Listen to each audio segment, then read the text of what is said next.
Today we welcome you to the Wake Up Call Planet Earth series, and I have the privilege to introduce the very first subject of today. It's called Sano in Corpore Sana, healthy or sound mind in a sound body, in a healthy body.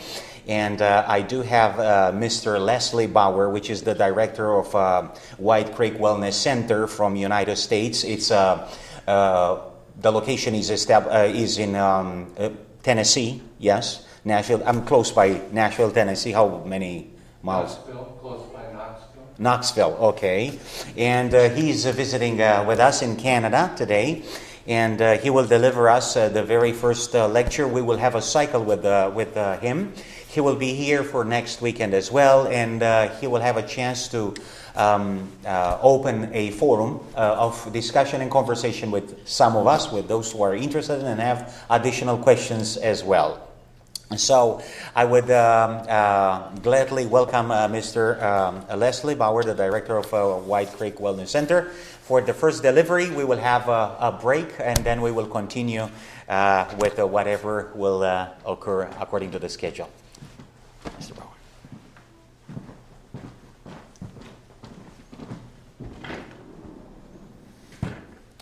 Well, good morning.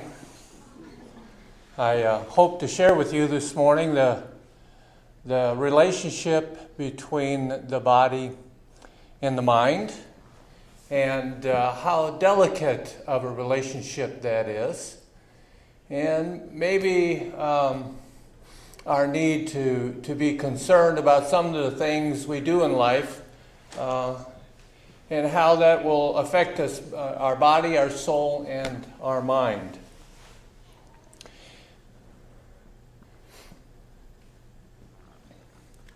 The first part of this video is going to show you the inventions through time that has been accomplished through the mind of man.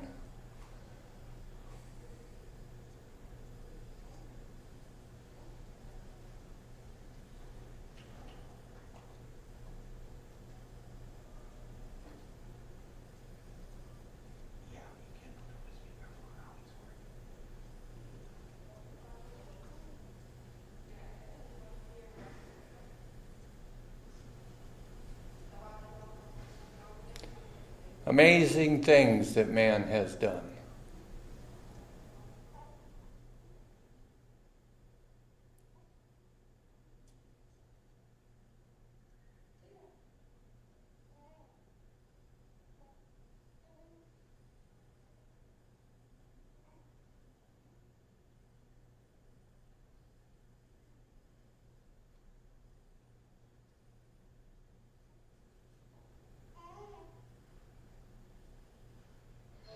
Each fails when compared to the very thing that gave them birth, the human brain.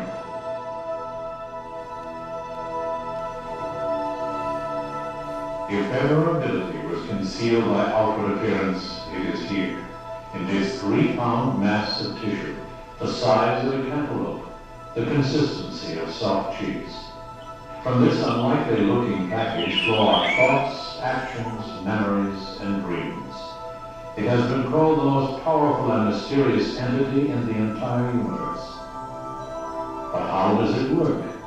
What is its real potential? They are questions, the answers to which science is only beginning to uncover. Innovative techniques in brain research continually open new doors of discovery. Embedding the brain in plastic, then cutting it into thousands of paper-thin slices, reveals complex structures like these, each as unique and varied as fingerprints. No two brains are exactly alike. When photographs of these slices are traced and the data transferred to a computer, the brain's geography can be mapped to display something of its extraordinary dimensions. In the brain's wrinkled top layer, the cortex, the gifts of consciousness, sight, hearing, and movement all find their roots. Here too lie many of the qualities that separate man from all other creatures: creative thought, reason, the capacity for speech. Probing deeper into the brain's core, we find the basis for our feelings and emotions. Deeper still, the control centers for life's essential functions: breathing, heartbeat, blood pressure. It has been estimated that just one human brain is comprised of more connections, more circuitry, than the largest computer network on Earth. Or as Nobel Prize winner Dr. Roger Sperry once noted, inside our heads work forces within forces within forces, as in no other cubic half-foot in the universe.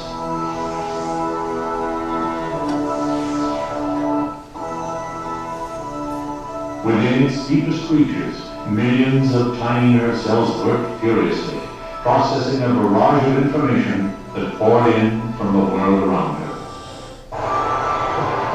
A continuous stream of data, some important, some not, yet all part of a remarkable mental process that touches not only the performance of an Olympic athlete, but the moment. The foundations of this remarkable process lie deep within the brainstem. Every message sent by the body must first pass through a small, tightly bunched cluster of nerve cells. Here, the information is analyzed, sorted, evaluated, and filtered at a rate of more than 100 million messages a second. Only a few hundred of the most essential signals are allowed to pass through to the portions of the brain where the conscious experience is born. And of these, only a handful are actually acted upon.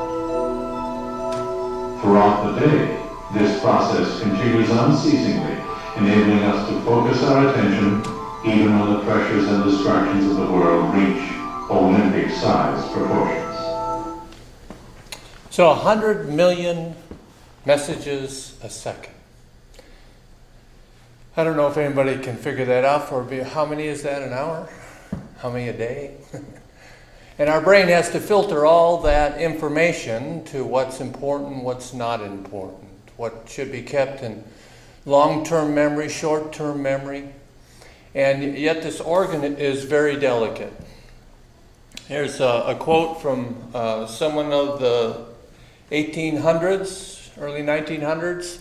So some may think that the question of diet is not important enough to be included in the question of religion. But such make a great mistake. God's word declares that whether therefore you eat or drink or whatsoever you do, do all to the glory of God. The subject of temperance in all its bearings has an important place in the working out of our salvation. So temperance is something that we abstain or stop using anything that is harmful, and we use judiciously or with much thought, concern those things that are good. So we can do harm with eating those things that we find out are harmful to us, and we could do harm by eating too much of the good things. So the Bible says in 2 Corinthians 10:5, casting down imaginations and every high thing that exalteth itself against the knowledge of God, and bringing into captivity every thought to the obedience of Christ. So this is the concern of God with us, because he knows how important the brain is to our relationship with him or to anyone else. The frontal lobe. The frontal lobe is the crown of the brain. The frontal lobe is where all deciding factors take place. And it happens to be the first part of the brain that is affected if we transgress in any ways. This is Phineas P. Cage. He is, or I should say was, a worker on the railroad in the 1800s. He happens to be the first known case of a lobotomy.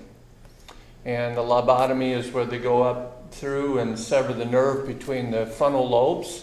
They used to do it with mental patients quite a bit. And it changes the character of that individual. So their thought was they could, if someone was schizophrenic or if someone was in mental disarray, they could sever that and give them a different character. Well, Phineas Cage here was, he was 25 years old. He is an excellent worker. He was a foreman on this railroad crew. He's a very loving father, nice family. He was a faithful husband, morally straight. He was a deacon in his church, and spiritually sound, and his character was very upright. He was a very honest man. He was true to his word. If he told you something, then he would fulfill it. He was true to his word. And that was until September 13th, 1848. And in September 13th, 1848, they were, part of his crew was to blow holes through rocks so that they could level out an area to put the train through, the train tracks. And so they would drill a hole, and then down in the hole they would pack gunpowder with a fuse, a line fuse with it. Then they would put sand on top, and then they would take this 13-pound, 3-foot 9-inch long, 1.25 inch steel rod, and they would pack that sand so it was tight. So then when the fuse blew, it would blow out and blow the rock out. Well, unfortunately for Mr. Cage, is that when he went to put in, for some reason he forgot to put the sand in. And so when he put the iron rod down in, it caused a spark and caused that gunpowder to blow. And it blew that steel rod up through his cheek and through the front of his head. It entered just below the cheekbone and passed behind the left eye and exited the top of the head a few inches past the hairline. So it went right up through the frontal lobe of the brain. So what was the consequence? Dr. John Martin Harlow, the young physician, was summoned to the scene, and through his ministrations, Phineas Cage was able to return to his home in Lebanon, Missouri, 10 weeks later. But he was never the same. He became impatient, irreverent, profane, obstinate, distracted, and never worked at the level of foreman again. In fact, for the next 2 years, he lost his job on the railroad because he became so obstinate and uncontrollable. He ended up went and worked for a traveling circus, and within 3 years, he died. But his character was so changed. It was so different than from what it was. From being the honest and religious and morally straight man to the profane and the ugly and the obstinate. Just the opposite because of the destruction of the frontal lobe. So the frontal lobe is the seat of judgment, reasoning, intellect, and will. Taken from several studies over the years. So anything that's going to affect the frontal lobe is going to affect the judgment, the reasoning power, and the intellect of the individual. This is a young teenage girl. I believe she was something like 13 when this car accident happened. And in the car accident, she had a head injury, which she damaged her frontal lobe. This was the result. It became impairment of moral principles, social impairment, loss of love for family, lack of foresight, incapable of abstract reasoning, cannot interpret proverbs, diminished ability for mathematical understanding, loss of empathy, and lack of restraint. Boasting, hostility, aggression. Now, does that sound too much different from a general teenager today? And yet this girl had a car accident that destroyed her frontal lobe. But this is the character of a lot of teenagers. So something is also impairing their reasoning and intellect. It says, sickness of the mind prevails everywhere. 9/10 of disease from which men suffer have their foundation here. Perhaps some living home trouble is like a canker eating to the very soul and weakness of the life force. 9/10 of the diseases from which men suffer have their foundations here. That's 90%. Do you know what a placebo is? A placebo is a fake pill. So if you go to the doctor and say, oh, I got a pain here, and he says, oh, I'll take this, and he gives you a sugar pill instead of a regular medication. That's called a placebo. Its effectiveness is from 80 to about 85% of the time. It's effective. Because 9/10 of most diseases have their foundation in the mind. Does it become real? Yes. But it can be reverted back by using something like a placebo. Many of the cases we have gotten over the last 5 years have been a lot to do with just people's mental ability. And we teach them simple ways of getting their feet back on the ground. Here is, this is the teenager. Temper, outbursts with frustrations, verbally and physically abusive in an abrupt, unpredictable, short-lived manner, sexually promiscuous from early teens, no sustained friendships, intermittent heavy user of alcohol and marijuana, impulsively attempted suicide twice. This is an accident of a baby that's frontal lobe was damaged at birth. So as the child developed, did not respond to parental discipline, always sought gratification of her own immediate needs, never developed adequate friendships, blamed her difficulties on others. Again, does that sound any different than a good portion of society right now? And the answer, of course, is no. So there are things we are doing, common things we are doing in our life that are affecting our character, that are affecting how we respond to society and to each other, and it seems to be affecting the frontal lobe. This is a left cerebral hemisphere of the human brain. There's a left and right side. And as you start in the left side here, then you see that is the frontal lobe. And then the brain is separated by what's called a veil. And that veil is a motor. The first part is motor nerves. It's actually an upside down man. So the nerves affecting the head start at the bottom and to the feet to the top. And the next is the sensory part. And then after the veil becomes the part where we can do our mathematics and so forth, then comes the visual area. And then down below, the cerebellum is our animal function. So that's where the heartbeat and breathing. No one can die by holding their breath. As soon as they faint, they start breathing because it's an automatic function. No one can overcome that part. So, when you look at this brain, if we were, for instance, to give someone some laughing gas, okay, you go to the dentist and he's going to give you some anesthesia. It's called laughing gas. And let's say the nurse forgot to get your address. Well, as soon as you receive the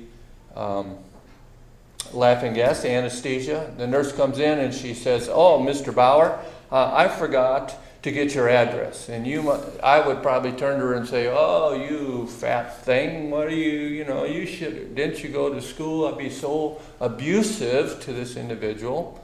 And hopefully that's the opposite of my normal character. And because the first thing that the anesthesia is going to affect is the frontal lobe of the brain. Then if I were to try to get up and try to walk, I would stumble and fall, and because it's affecting now my motor area of the brain as it descends through the brain. Next, it would come to the sensory area, and I might laugh and laugh and laugh for nothing because the anesthesia is now into my sensory area. And then the next part of the brain is, if you've ever had it done, the dentist will ask you to count backwards, starting with 100. Okay? So 99, 98, 97, 96, 95. Okay, you have to think that backwards. You have to think to count backwards. So when you quit doing that, when you can't figure out what goes from 95 to 94, then he knows that the anesthesia is now in your parietal lobe. He now knows where the anesthesia is. And if it were to continue to give to you, then you would start to hallucinate. It would be in the visual area. And if it continued to give to you, you would die, because it would suppress your blood pressure, your breathing, and everything else. So he knows where that anesthesia is, and he wants to keep it there while they do whatever surgery they're going to do on you. Now, if I would take this same individual and I don't have a good night's sleep, okay? Maybe an hour's sleep. And I get up in the morning and I come to breakfast table. What's my wife going to say? So, how'd you night? Did you sleep well? Okay, it was all right. And she says, what's the matter? Didn't you sleep all right? Did you get up on the wrong side of the bed? You need to go back to bed? Because my character is going to be changed. If I continue to have poor sleep, then I'm going to start stumbling. I'm going to start hitting my shoulder when I walk through the door instead of walking straight through the door. I might pick a glass of water up and drop it. I'm starting to lose my motor control. If I continue not able to sleep, then somebody might say something to me and I'll laugh, and then I'll tell them, just don't mind me, I haven't had enough sleep. Because now it is affecting our sensory part. If it continues, it'll go into where we can't tell what 2 plus 2 is. We just can't figure it out. And if it goes further, we'll start to hallucinate. And if it goes further, we'll die. So these are things, just simple things, and they affect the brain the same way as medication affects the brain. So sleep is the only time the body can restore or repair itself. This is the third cycle of the body. There's 3 cycles in the body. Cleansing cycle, there's reparation, which is this cycle, and an assimilation cycle. So you have a cleansing cycle, an assimilation cycle, and then last a reparation or repairing cycle. This last cycle, the only time you can heal, the only time your body can restore is during sleep. There have been many studies, for instance, for stomach cancer or stomach ulcers. It's from people that are not getting sleep early in the evening. Their sleep pattern is after midnight, going to bed. These people have a larger occurrence of stomach ulcers. So, those hours from 9 o'clock to 12 o'clock are the most beneficial and the deepest sleep. This is governed by what's called the circadian rhythm. Now, there is something we produce during these hours. The children, they produce the IGF growth factor 1, which their bodies will grow to. And then it's only produced during these hours in the evening. But we continue to produce that hormone as life goes on. And we no longer need it for growth, but we need it for stability. We are able to handle stress if we are getting these hours of sleep. And that's what that hormone does for us.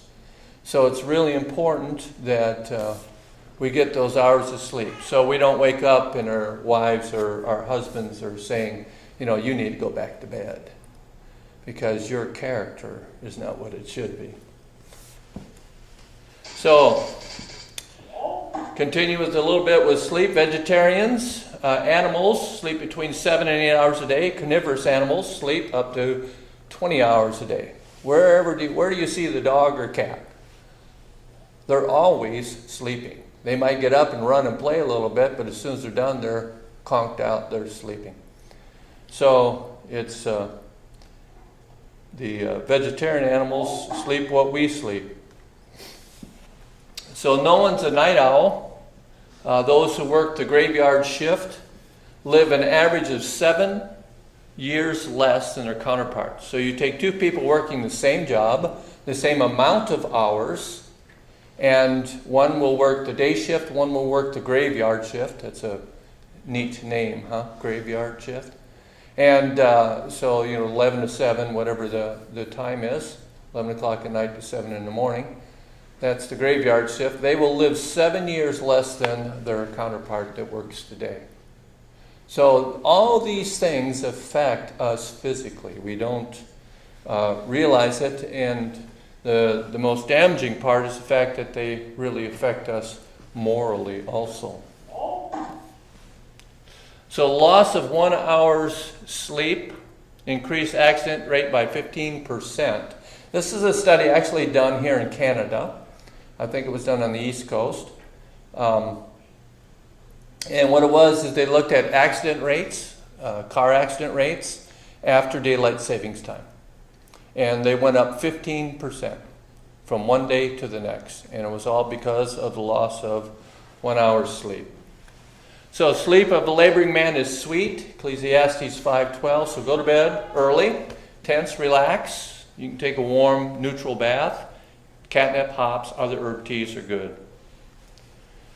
So melatonin. Melatonin is a wonderful substance. It enhances sleep. It helps with the aging and healing and repairing. It increases longevity. Fights cancer, immune enhancer, helps with stress, may lower cholesterol and blood pressure. So when do we produce it? What's that? Sleep, that's right. That's right. So here is a scale of melatonin production per age.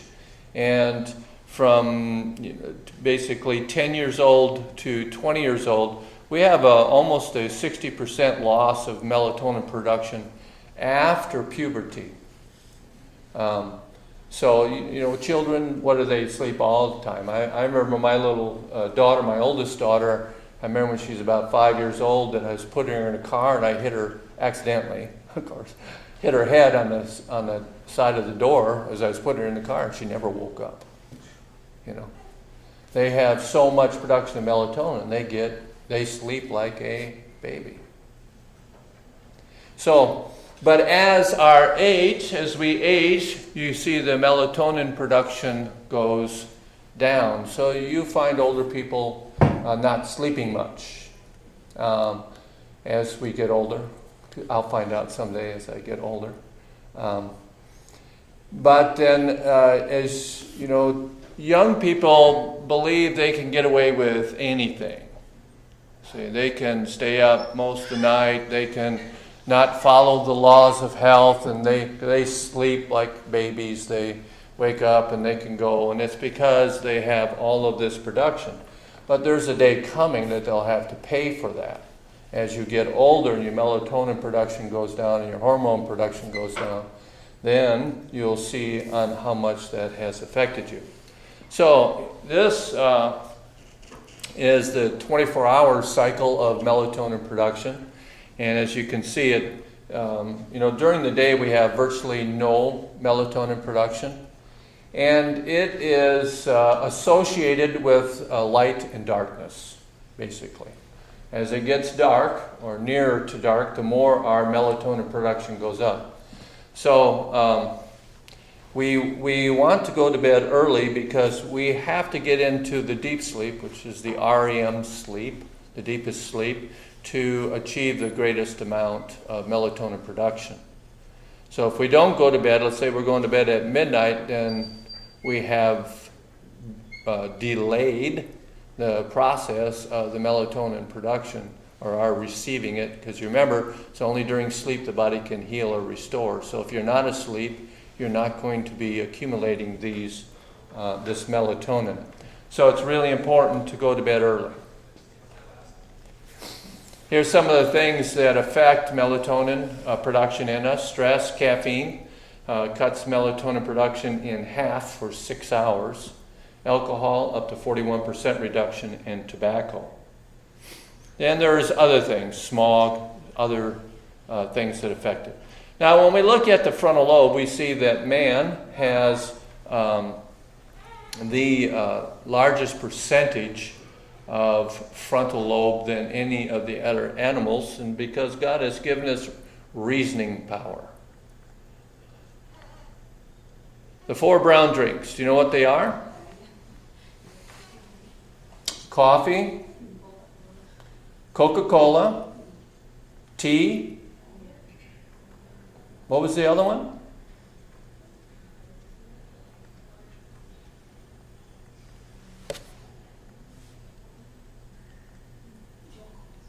Chocolate. Chocolate has a substance called theobromine. It's in the same family as caffeine and all the other codeine and all the other poisons. And it affects the body in the same way. Maybe some people think they're doing fine because they don't drink coffee or some of the others, but actually chocolate is very addicting. It's as addicting or more addicting than coffee or tea. And all of these are associated with many problems. Methylxanthine is the general family name for these poisons. So here are some little things to considering. The following statistics apply to all 4 except where noted. First of all, there's more uric acid per cup of coffee than 1 cup of urine. So uric acid is the poison that we excrete out of our body, and that's where we get the name urine from. And there's more uric acid in 1 cup of coffee than 1 cup of urine. So what that is it causes terrible dehydration of the body, because the body still has to excrete or get rid of that poison. So you drank a cup of fluid, but you have to get rid of 2 cups of fluid to get rid of the poison you just drank. Now, what does that have to do with the brain? Well, it happens to be that the brain is the most hydrated part of the body. It's 85% water. So the body is going to, if it needs extra water, it's going to get it from where it's got the most.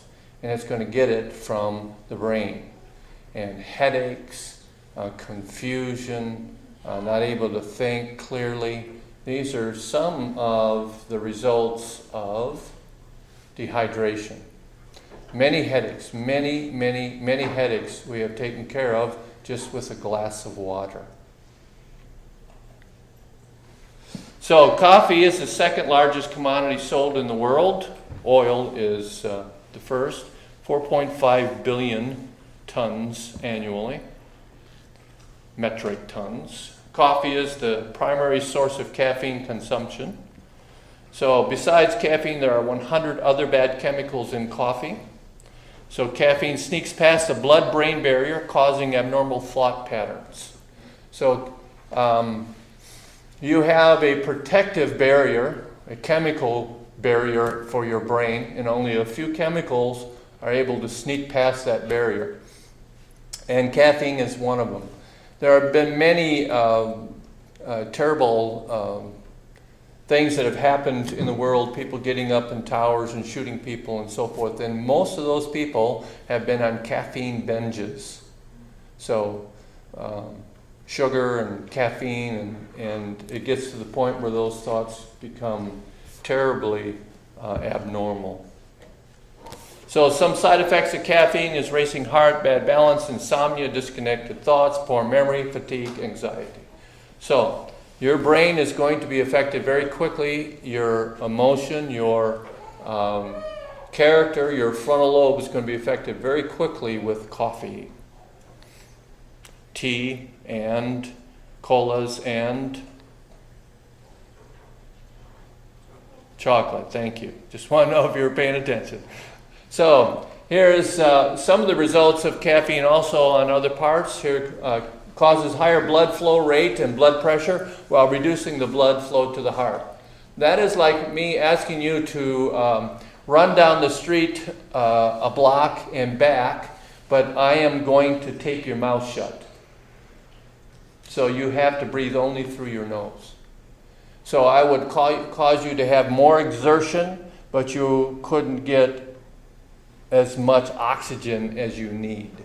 So this is what happens to the heart. It's demanding more blood and blood pressure to other parts of the body, but restricting the blood that comes to the heart. It raises the free fatty acids in the bloodstream, the triglycerides, which also affects, makes you subject to a lot of things, a lot of diseases. Highest in food allergies encountered in medicine. PMS strongly increased with its use, and coffee causes dizziness, restlessness, depression, anxiety, hostility, circulatory problems, irritability, bladder and ovary cancer, birth defects, and peptic ulcers, to name a few. So 1 cup of coffee a day will cause a 1.4 loss of bone calcium per year, or 14% in 10 years for a woman over 50. So that is one of the causes of osteoporosis. Sugar.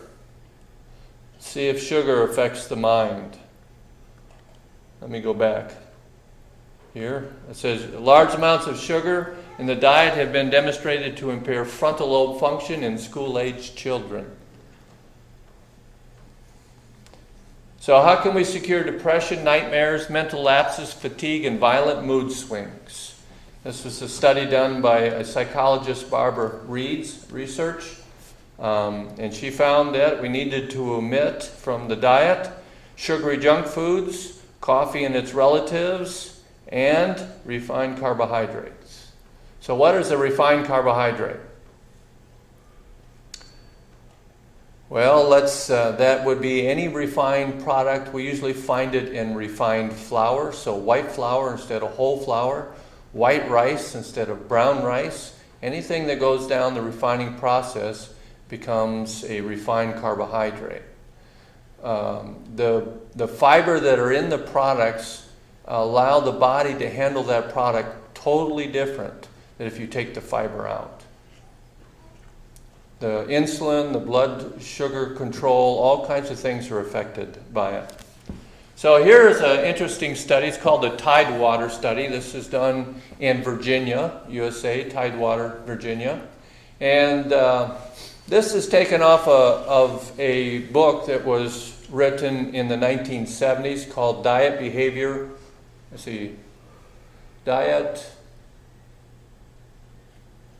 I can't think of it right now. Diet, Behavior, and Crime. Yeah, that's it. Diet, Behavior, and Crime. And so they went into a juvenile violent crime prison.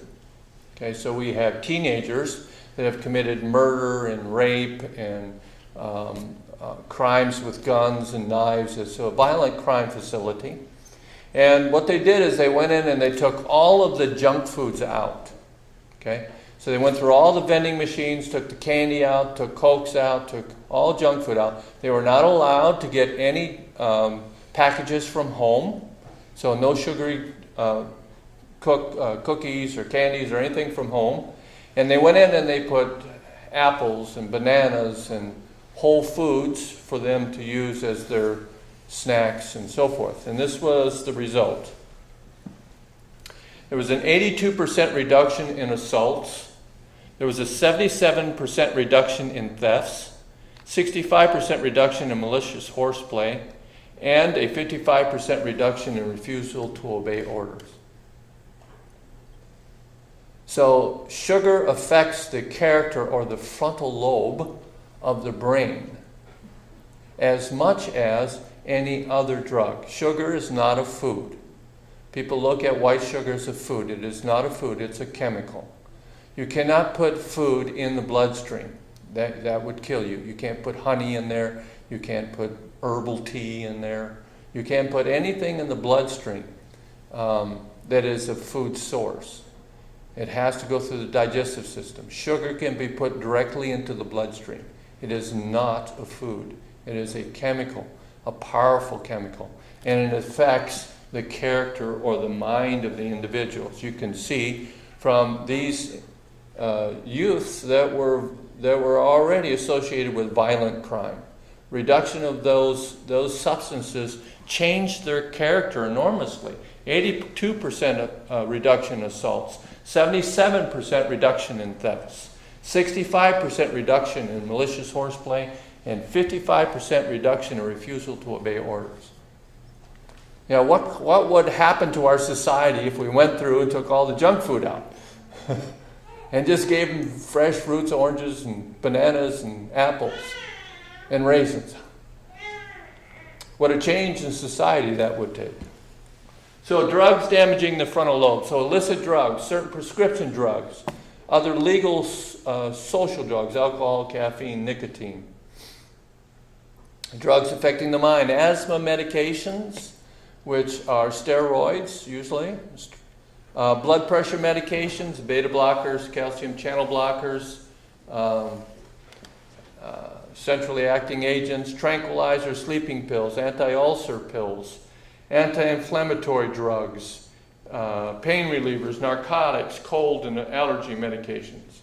Unfortunately, our society is laden with medications now. Probably one of the major things we do in White Creek Wellness Center is we help people get off their medication. It doesn't take long. Remember that 90% of all disease comes from the mind. So if you look at the medications most people are taking, those medications give the same symptoms for which they are taking the medication for. So since that's the case, and since the case of most individuals is that their problem started in their mind, then the symptoms that they continue to have, thinking that it is what their problem was, and they're continuing to have it, is really their medication. And so we help individuals get off their medication, and when they're off their medication, their symptoms are gone. It's amazing.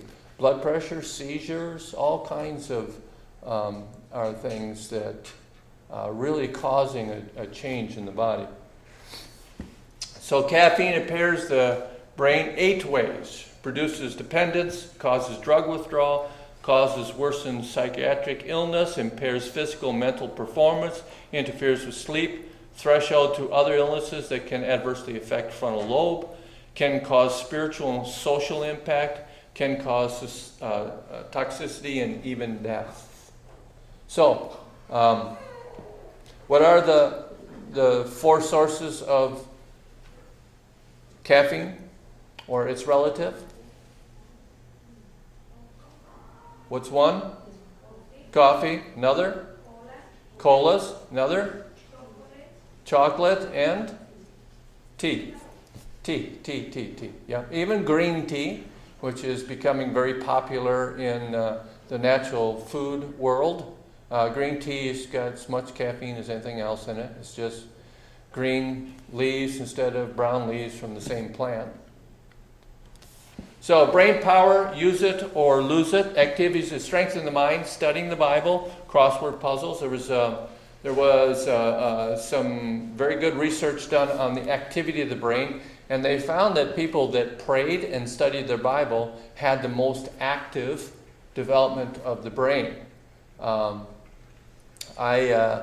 was asked to go to Germany and help teach a school in Germany, and I was teaching them English, and 9 of the students knew no English. So I told them their goal was by the time the 3 months was over for them to pray in English, because they would have to use their mind to the most capability. And it worked. It worked. So activities that weaken the mind, such things as bingo, it kills the mind. Television, the worst thing that could be done is to sit and watch television. Television, huh? Do you know who this is? Monsieur Mesmer. Okay, Monsieur Mesmer. This is a depiction of a court case where he first performed hypnosis. We get the word mesmerized from Monsieur Mesmer. Where's at the end? Oh, he's out there. Okay. Mesmer developed hypnosis, and we are in. You are in a beta phase, hopefully right now.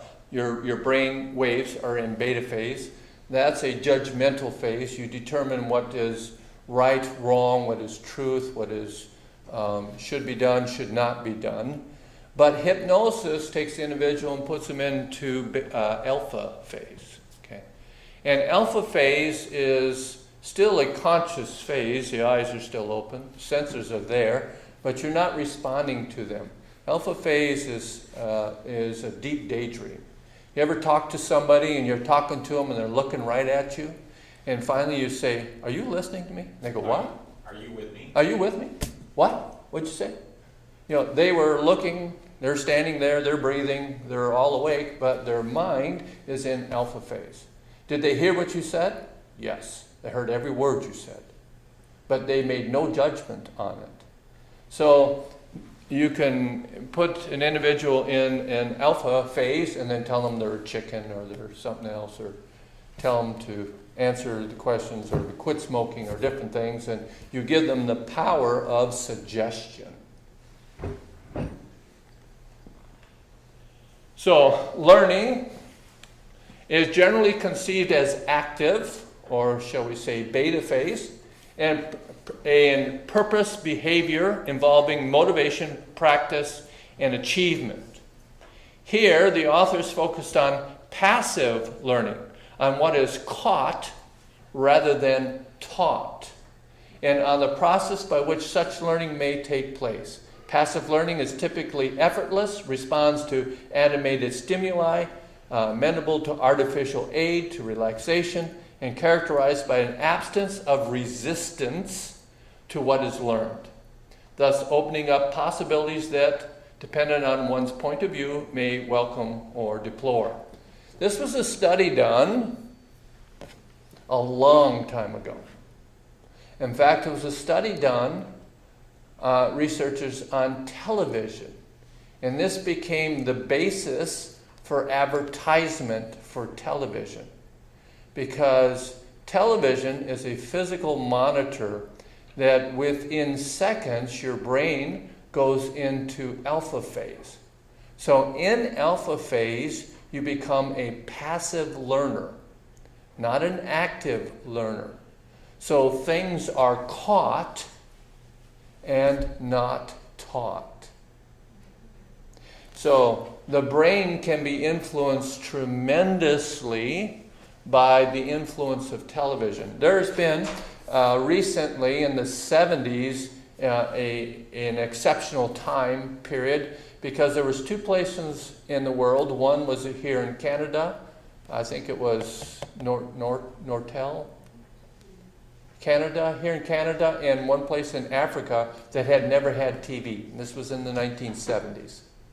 Okay, and so they were able, knowing when the TV was going to go in, they were able to go in and gather all the statistics prior to TV coming in, and then checking those statistics a year later after TV had been there, and found the enormous amount of crime that went up, violence in 1-year-olds, or I should say first graders, violence in teenagers, and all the crime that went up, and just after TV came in. And the reason is because in front of the television you are not using the activity of the brain. You are receiving information without discerning whether it is good or bad.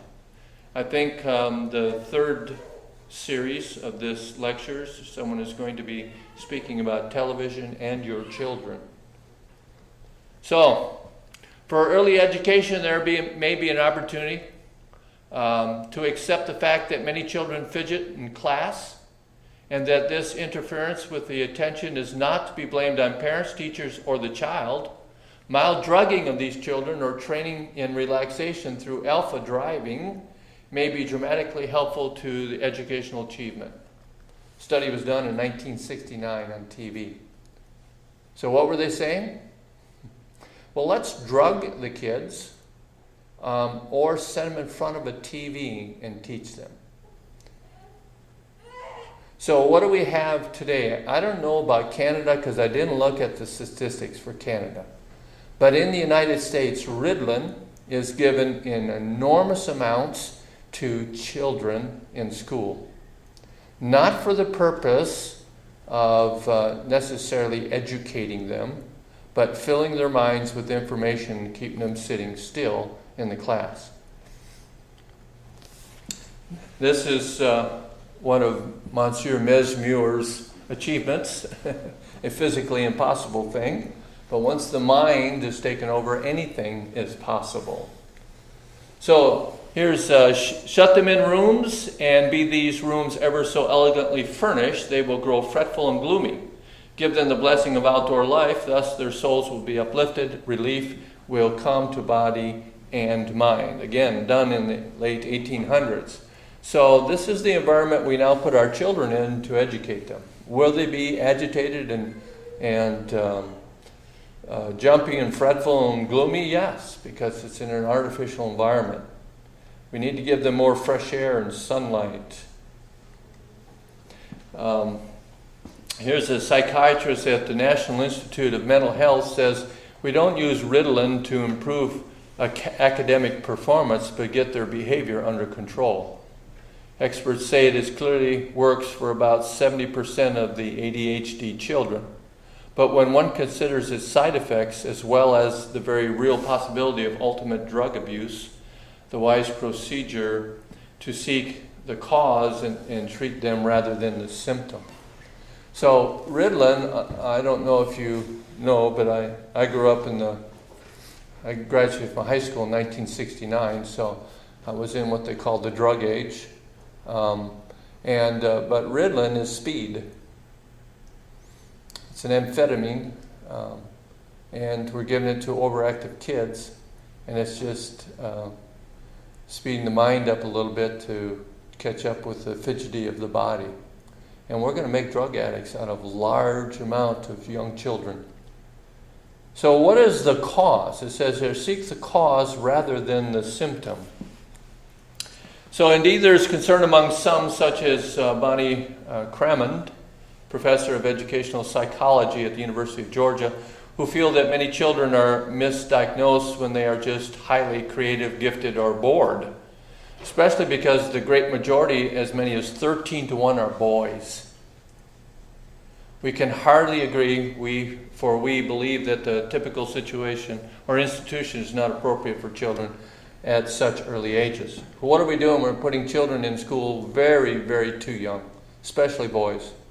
They need to be outside, they need to be working with their father someplace and building things and constructing things and climbing trees. And when they get a little older, put them in school. And they will catch up very quickly. But they don't belong in that artificial environment. 13-1 is the ratio of boys to girls receiving drug medication to suppress their activity. Though often very bright, boys do not mature as early as girls. They love to learn as long as they are not confined to a chair or with a desk, and at all the books and worksheets which usually are included. Research shows that both boys' and girls' brains and senses are still immature and not fully integrated until the ages of 8 to 10 and even later. What age are we putting children in school? 6. I heard 6. 4 or 5? Yeah, we're putting them in pretty early. And that's not where they belong. Really not where they belong. This is showing just the activities of the two different hemispheres. the left side and right side hemisphere. And if you notice that on the left hemisphere, which is the blue, you have the left-handed control. Actually, that's the left hemisphere. And you have music, awareness, three-dimensional forms, art, experience, insight, spirituality, imagination. And on the other side, we have math and language and science and so forth. So spoken language. And what you have is a little girl uses both sides. She's born with using both sides of the brain. But the little boy is born using only that side of the brain. Left-handed control, music awareness, three-dimensional forms, art, insight, imagination. That is the side that a little boy uses primarily. And as he gets older, he starts to develop to use the other side also. So you can see that in history, where do we have the great musicians? Are they mostly women or men? And they're men. Art, men, right? Spiritual, men. Sculpture, and on. This is not a sexist thing. It's just that a little boy, if left to develop that side, will develop those first and develop them in a great form. Really, if you look in the Bible, God has said that little boys are supposed to be the spiritual leaders of the home. Okay? And that has changed in society. You go into churches now, and the majority of people in the churches are women. They are not men. Men have backed off, because I think we're training them to be more feminine in their nature. We're making them develop both sides of the brain, and they are imbalanced.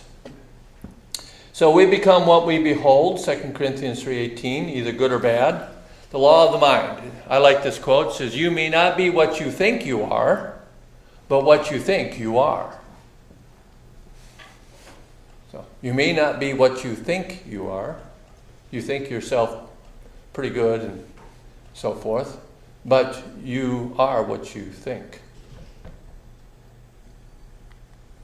Generation X, 75% of adults and teens reject the concept of absolute moral truth. Over half the teenagers say that lying is something necessary. Young people today look at suicide as a viable option and a rational choice depending on circumstances. That's some poor thinking. Do you remember when the Twin Towers in New York were struck with the planes? And this is some results afterwards. This is Americans who said they became anxious and stressed after September 11th terrorist attacks. Some just from watching the collapse of the Twin Towers on television reported higher rates of heart disease up to 3 times later, researchers said. People who said they were actually stressed by the attacks were more than twice as likely to have high blood pressure 1 year after the attacks, more than 3 times as likely to have heart problems 2 years after the attacks. And according to the study reported in January's issue of the Journal Archives of General Psychology, the findings documented the physical consequences of stress, especially from watching upsetting events on television, said leading researcher Allison Holman of the University of California, Irving. About 2/3 of participants watched the September 11th attacks on live TV. So TV has a powerful influence to the body. You see, the mind was only affected by sight, and it caused a suppression in the body. One more area, music. So music directly represents the passions of the soul: gentleness, anger, courage, temperance, and their opposites and other qualities. Hence, when one listens to music that imitates a certain passion, he becomes imbued with the same passion. And then over a long time, he habitually listens to the same kind of music that rouses ignoble passions his whole character will be shaped to an ignoble form. In short, if one listens to the wrong kind of music, he will become the wrong kind of person. But conversely, if he listens to the right kind of music, he will tend to become the right kind of person. And this was Aristotle. So, the way to maintain your brain. Recent breakthroughs in understanding how the brain works show that our brains can still develop as we mature, and that new brain cells are being created throughout our lives. The key to encouraging the growth is keeping the mind active. So here's some ways. Brain food.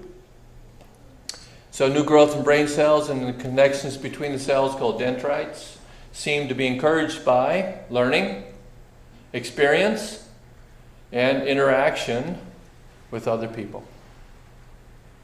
Good social environment. And they shall see his face, and his name shall be in their foreheads. That's the frontal lobe. And that's it this morning.